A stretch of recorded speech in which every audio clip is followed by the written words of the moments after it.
개정일 집사입니다. 욥기 17장. 나의 규인이 사하였으며 나의 날이 다하였고 무덤이 나를 위하여 준비되었구나. 나를 조롱하는 자들이 나와 함께 있으므로 내 눈이 그들의 충동함을 항상 보는구나.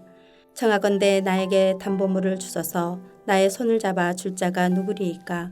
주께서 그들의 마음을 가리어 깨닫지 못하게 하셨사오니 그들을 높이지 마소서. 보상을 얻으려고 친구를 비난한 자는 그의 자손들의 눈이 멀게 되리라. 하나님이 나를 백성의 속담거리가 되게 하시니 그들이 내 얼굴에 침을 뱉는구나. 내 눈은 근심 때문에 어두워지고 나의 온 지체는 그림자 같구나. 정직한 자는 이로 말미암아 놀라고 죄 없는 자는 경건하지 못한 자 때문에 분을 내나니 그러므로 의인은 그 길을 꾸준히 가고 손이 깨끗한 자는 점점 힘을 얻느니라. 너희는 모두 다시 올지니라. 내가 너희 중에서 지혜자를 찾을 수 없느니라. 나의 날이 지나갔고 내 계획 내 마음의 소원이 다 끊어졌구나. 그들은 밤으로 낮을 삼고 빛 앞에서 어둠이 가깝다 하는구나. 내가 소홀히 내 집에 대기를 희망하여 내 침상을 흑암에 펴놓음에 무덤에게 너는 내 아버지라 구더기에게 너는 내 어머니 내 자매라 할지라도 나의 희망이 어디 있으며 나의 희망을 누가 보겠느냐. 우리가 흙 속에서 쉴 때에는 희망이 수월의 문으로 내려갈 뿐이니라. 하늘에 계신 우리 아버지여, 이름이 거룩히 여김을 받으시오며 나라가 임하옵시며 뜻이 하늘에서 이룬 것 같이 땅에서도 이루어지이다. 오늘날 우리에게 일용할 양식을 주옵시고 우리가 우리에게 죄 지은 자를 사하여 준 것 같이 우리 죄를 사하여 주옵시고 우리를 시험에 들게 하지 마옵시고 다만 악에서 구하옵소서. 대개 나라와 권세와 영광이 아버지께 영원히 싸움나이다. 아멘.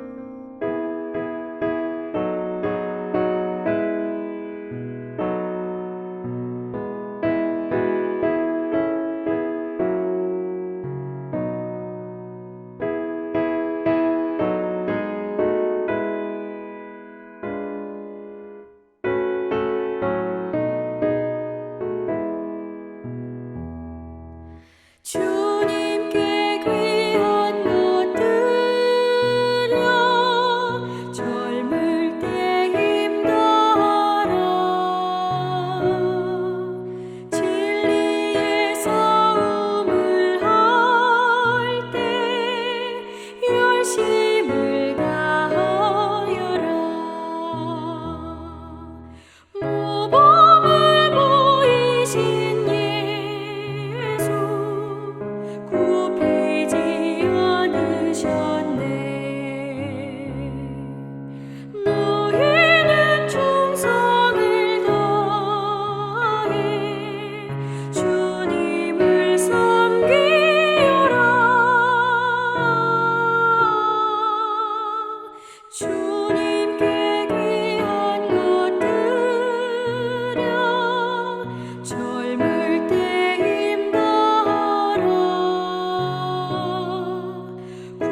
오늘 보실 하나님의 말씀은 사무엘하 14장 1절 말씀입니다.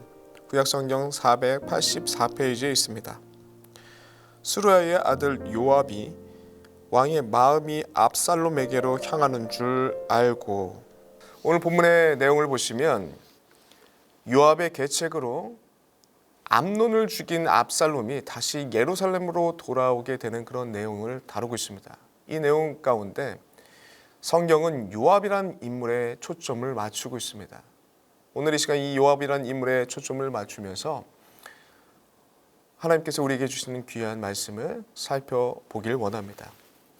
먼저 압살롬이 암논을 죽이는 그 사건의 내용을 보시면 다윗이 처음에는 압살롬이 모든 아들들을 죽인 줄 알았습니다. 그래서 13장 31절을 보면 그 소식을 들었을 때 모든 아들이 죽은 줄 알고 실신할 정도로 충격을 받았다라는 그런 내용들이 기록되고 있습니다. 그러나 그 이후에 암논만 죽었다는 그 사실을 들으면서 애석하지만 어쩌면 애석하지만 조금이나마 위로를 받았을 것이라고 생각합니다. 그러나 36절에 기록하고 있듯이 다윗의 심정은 소리를 높여 심히 통곡하고, 그리고 37절의 내용은 다윗이 날마다 그의 아들로 말미암아 슬퍼했다라고 기록되고 있습니다. 그 상실감과 이 비참한 상황들에 대해서 슬퍼하는 그런, 통곡하는 그런 모습들을 보입니다. 그리고 압살롬은 도망가게 되고 그 이후로 3년이 지나게 됩니다. 그리고 이 3년이 지난 이후에 심정의 변화가 있게 되었다라는 것이 13장 31절과 14장 1절의 내용입니다. 마치 사무엘하 12장의 내용을 보시면 밧세바와의 사이 가운데 나왔던 그 아이가 죽는 내용이 나오지 않습니까? 그때 다윗이 했던 모습은 이 아이를 살려달라고 간곡하게 통곡하면서 울며 기도하다가 아이가 죽었다는 소식을 듣고 그것을 확인하고 털고 일어나서 자신의 일상으로 돌아옵니다. 자신에게 주어진 남은 것들을 바라보며 그것을 위로로 삼으며 다시 한번 하나님 앞에 바로 서가는 그런 모습들을 보이는데, 바로 그러한 모습이 오늘 본문의 13장 39절과 14장 1절에 나와 있는 모습일 것입니다. 이러한 다윗의 심정의 변화, 3년이 흐르면서 자신의 심정의 변화를 오늘 본문은 표현하고 있습니다. 1절에 보시면 스루야의 아들 요압이 왕의 마음이 압살롬에게 향하는 줄 알고라고 되어 있습니다. 이 구절에서 그 압살롬에게 향하는 줄 알고라는 그 표현은 압살롬을 그리워했다라는 그런 내용으로만 볼 수 없습니다.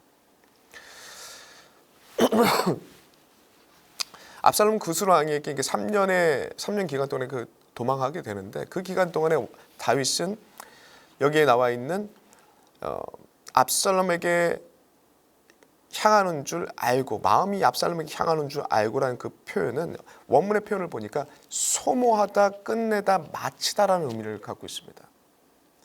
이 사모하는 그런 내용이 아니라 어떤 감정적인 것, 그런 생각들이 소모되고 끝내고 맞춰지다, 뭔가 심정의 변화를 표현하고 있다는 것이죠.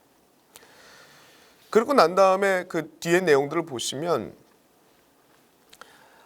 암논은 이미 죽었으므로 왕이 위로를 받았더라, 그런 표현이 있는데, 역시나 이것은 심정의 변화를 표현하는 것이죠. 여기 나와 있는 위로를 받았음이더라라는 그 표현은 나음이라는 그 표현인데, 나음은 후회하다, 애석하다, 유감으로 생각하다 라는 표현입니다. 과거의 일들을 유감으로 생각하고 애석하고 후회하는 그런 심정의 변화가 있었다.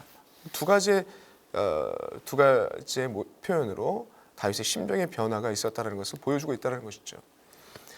이러한 심정의 변화를 다윗의 오른팔인 요압이 보게 되고 그것을 아주 잘 캐치하게 됩니다.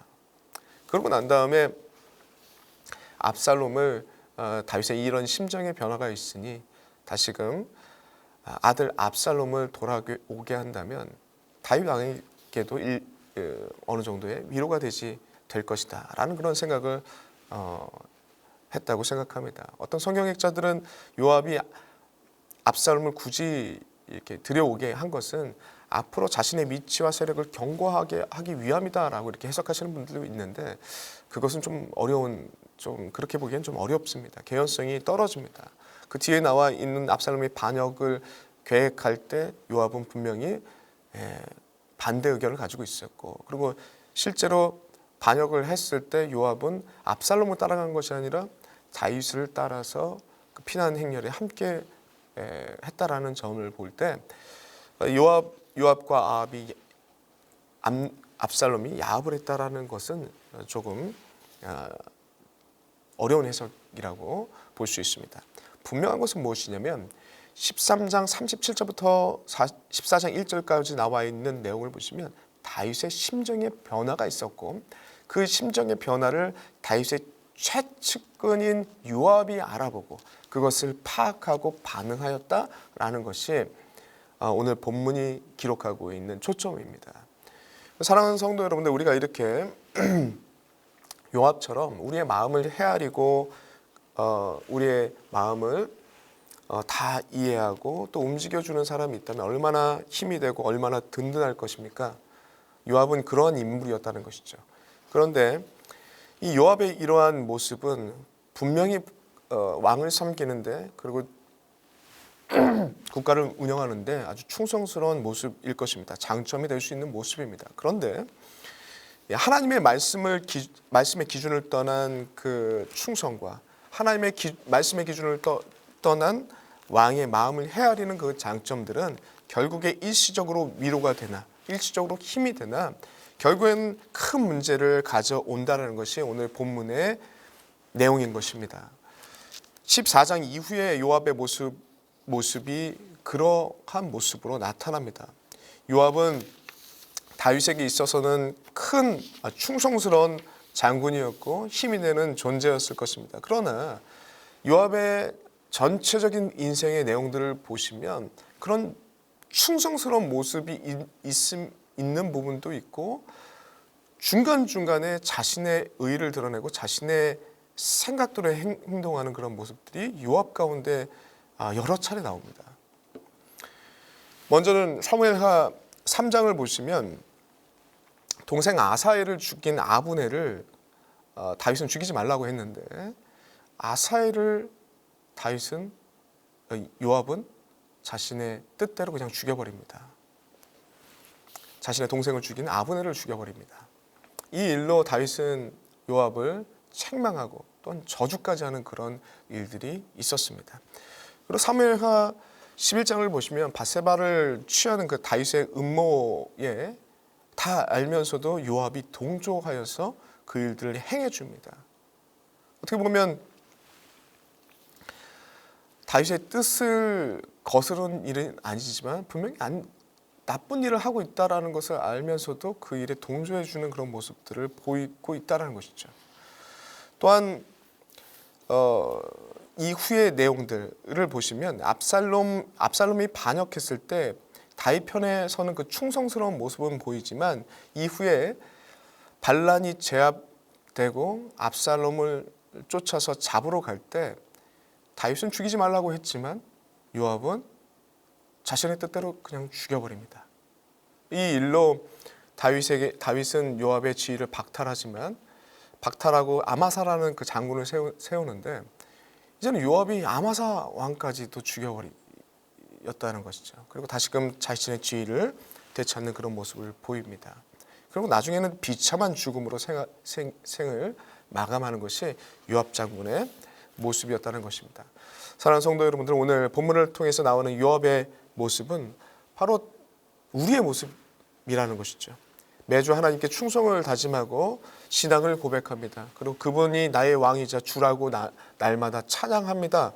그런데 정작 우리의 삶을 돌아보면 요압처럼 그렇게 내가 그리스도인이고 하나님의 사람이라고 자부하고 외치고 있지만 나의 삶을 정작 돌아보면 요압처럼 순간순간 내 뜻대로 하고 순간순간 내 마음대로 하고 순간순간 하나님의 뜻을 무시하는 그러한 모습들이 우리 안에서 찾아볼 수 있다는 것이죠.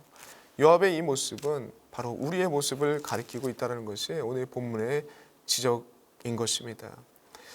그리고 또 한 가지 19절에 보면 다윗 또한 마찬가지였다라는 것이 오늘 본문의 기록인데 19절을 보시면 득과 여인을 시켜서 이 요압 장군이 꾸민 일인 것을 알아차립니다. 그럼에도 불구하고 요압의 뜻대로 행하게 하는 것이 다윗의 모습이었다는 것이죠.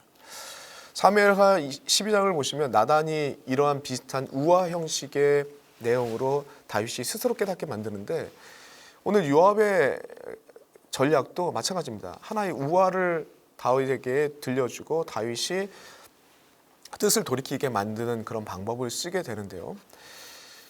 근데 이 두 가지의 차이가 있습니다. 12장의 나단의 지적, 이 나단이 우화를 쓰면서 지적한 그 내용 안에는 하나님의 뜻과 메시지가 담겨 있습니다. 그런데 오늘 본문에 나와 있는 요압이 쓴 우화의 내용에는 하나님의 뜻이 들어가 있는 것이 아니라 요압의 뜻이 들어가 있다는 거죠. 그리고 또한 이 요압의 뜻에 동조하는 다윗의 심정, 변경된 심정, 아버지로서의 그 부성애, 잘못 그릇된 부성애가 앞서는 그러한 심정의 변화가 요압의 뜻에 동조하는 형태로 나타났다는 것이죠. 앞에는 하나님의 뜻과 메시지가 있었다면 이 뒤에 있는 이 요압의 우화를 통해서 다윗을 설득하는 그 과정 가운데는 요압의 뜻이 있었다는 것이죠. 더 나아가 그 속에는 다윗의 뜻함이 있었다라는 것입니다. 다윗은 이 두 가지 하나님의 뜻과 자신의 뜻을 구분하지 못하는 이런 모습이 오늘 본문에 나와 있는 다윗의 하나의 잘못으로 기록되고 있다라는 것입니다. 결국 다윗도 하나님의 뜻과 하나님의 말씀의 기준으로 움직이지 못했던 그 결정을 요압처럼 내리게 돼서 이후에 큰 어려움을 겪게 되는 것입니다. 결론입니다. 왕 대신 하나님의 뜻과 나의 뜻을 구분할 줄 아는 주의 백성들이 되시기를 간절히 소망합니다. 이것이 섞이기 시작할 때 사무엘하 7장 14절에 기록한 대로 내가 만일 범죄하면 내가 사람의 매와 인생의 채찍으로 징계하는 그런 일들이 다윗의 인생 가운데 펼쳐졌다는 것입니다. 반대로 하나님의 뜻을 따를 때 다윗의 인생은 위로와 평안과 견고함과 하나님께서 동행하심의 형통함이 있었다라는 것을 오늘 본문은 보여주고 있다라는 것입니다. 사랑하는 성도 여러분들, 하나님의 뜻과 나의 뜻을 분명히 구분할 줄 아는 주의 백성들 되시길 간절히 소망합니다. 하나님의 귀하신 뜻을 붙잡고 능력 있게 살아가시고 하나님과 동행하심의 그 견고한 인생들을 살아가시는 주의 백성들 되시길 간절히 소망합니다. 기도하겠습니다. 하나님 너무나도 감사합니다. 오늘의 본문 말씀을 통해서 요압의 모습을 통해서 요압은 충성된 종이었지만 충성된 장군이었지만 그 인생을 돌아보건대 순간순간 자신의 뜻을 앞세우고 왕의 뜻을 무시하는 그런 모습들을 보입니다. 그런 모습이 바로 우리의 모습이라는 것을 보여주시니 감사합니다. 다윗 또한 마찬가지입니다. 다윗이 정말로 하나님께 충성된 종이었고 왕이었지만 순간순간 정욕과 순간순간 자신의 뜻을 하나님의 뜻보다 앞세우면서 인생의 어려움을 당하는 모습들을 봅니다. 하나님, 오늘의 본문 말씀을 통하여서 하나님과 내 뜻을 분명하게 구분하면서 하나님의 뜻을 붙잡고 능력 있게 살아가는 견고한 하나님의 인생을 살아가는 주의 백성들 되게 하여 주시옵소서. 감사드렸고 예수님의 이름으로 기도드리옵나이다. 아멘.